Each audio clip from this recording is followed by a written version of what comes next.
those fields has changed the competitive landscape for acquisitions of all kinds, including scarce staff. We must not be afflicted by nostalgia for the old days, not all of which were so good anyway, nor harbor resentment that other institutions have developed formidable faculty capacity and rapidly growing collections and other resources in support of Black studies. We are in a competitive environment precisely because the labors of Dr. William Edward Burghardt Du Bois, Dr. Carter Godwin Woodson, Professor Alain Leroy Locke, Professor Charles Harris Wesley, Professor Rayford Whittingham Logan, Professors E. Franklin Frazier, Sterling A. Brown, Arthur P. Davis, James A. Porter, and others have borne fruit. Shame on us if we cannot focus our intellects on the issues that confront us, correct our institutional dysfunction, because that's what it is, mobilize our resources, and get to work. I shall be happy to respond to questions, repudiations, contradictions, objections, or other responses to this very limited list of what I call considerations. Thank you.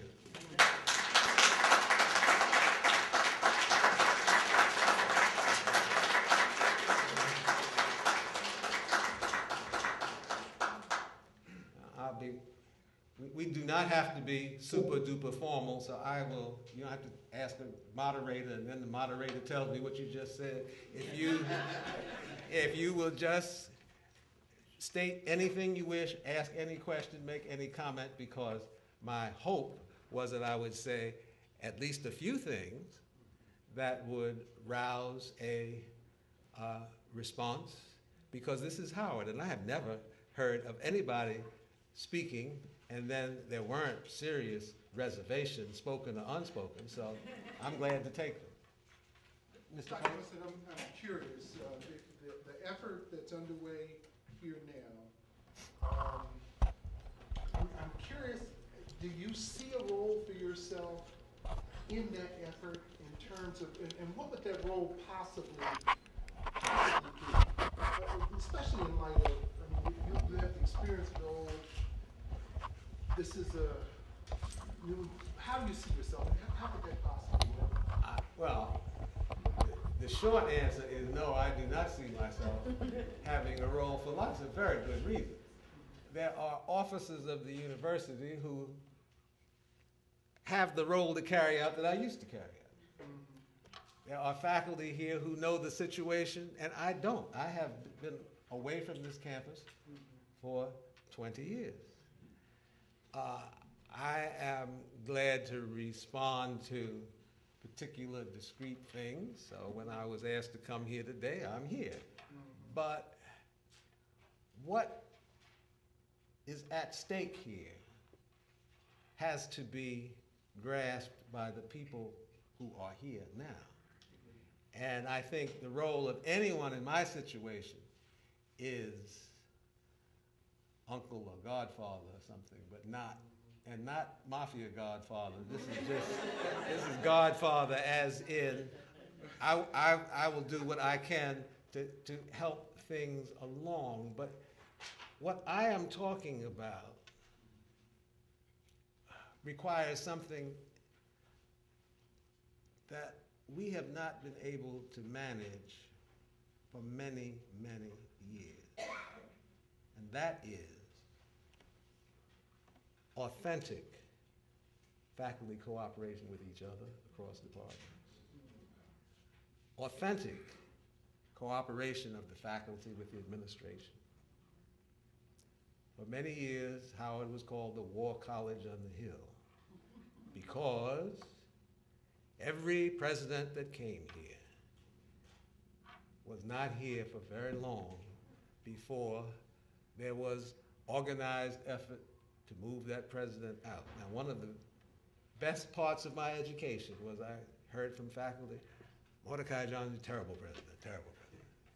James Neighbor, terrible president, terrible. All of them were terrible until after they had died or retired. But while they were here doing what they did, and all of them did substantial things for the university, it was a part of the culture here, the faculty culture, to say, I ain't impressed. When Dr. Cheek doubled the university budget in 1 year, I ain't impressed. Our salaries, my salary went as an instructor first and then an assistant professor, almost double. Almost double in 4 or 5 years. The basic faculty attitude, I ain't impressed. Now, where does that come from? I think that little dialogue I used to have with prospective faculty has something to do with it. Because Dr. Johnson used to talk about, we have been wounded in our competence. We've been wounded in lots of things. And so we have an odd, combative faculty culture. Now, that has the side effect that sentimentality, a lot of things, don't get into the discussion much. When I joined the faculty in 1964, my first faculty meeting was a complete shock. A shock. Why was it a shock? Because I had been taught by the dean, I had been taught by many of the people who were in that faculty meeting, and these were very different people in their behavior from what I had seen in classrooms. I mean, their decorum in class, you could have photographed them in class for posterity. In that faculty meeting, that's X-rated. I mean, they were, disrespectful is not the term. These were some of the brightest people in the country using their intellect to try to tie up the dean in knots. And the dean was a formidable fellow, Frank Martin Snowden Jr. He was formidable, but they tied him up in knots regularly. He would leave with smoke coming out of his ears. Now, where all that comes from, I am not a psychiatrist. My daughter's a psychologist, not me. So I don't know. But I know that there's an explanation for everything.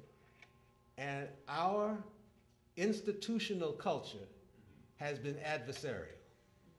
And if you want any documentation of it, it's loaded in Moorland-Spingarn. We have lots of those faculty papers. And these were people who suffered.